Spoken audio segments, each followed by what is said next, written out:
Here's a little story about how I took this circuit, which was designed by Analog Lab Swiss, and put it in this enclosure. For the enclosure, I resurrected an old project that I had thrown away, and I'll put a link to that up here in the corner. But I just took the diamond plate tread and welded it together and made a new little case for this project. Then for the panel, I used this acrylic sheet.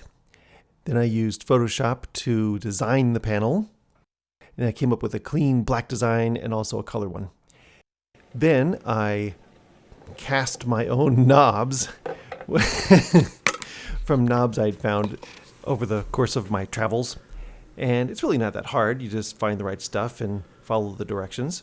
And I chose this sparkly resin. You can choose any resin you want to. And within a few minutes, you have a replica of any knob you want. I like this big chunky one, but I also made some copies of small ones, which, as you will see in a few moments, was a good idea.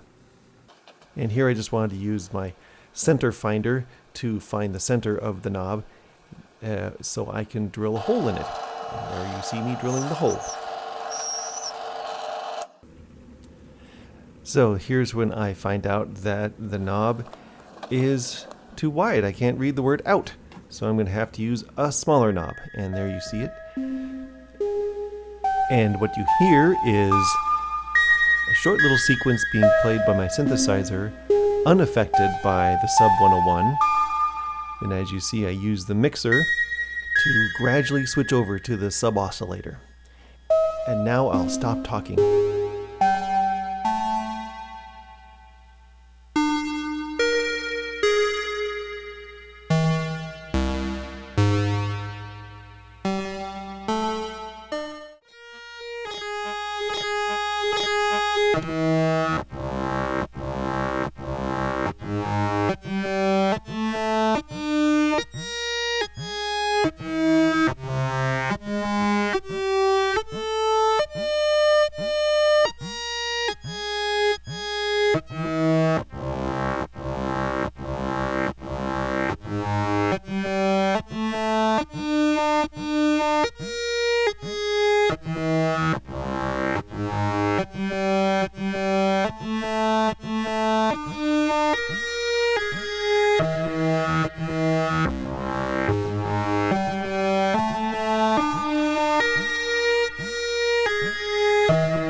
Oh yeah, and I made this one too.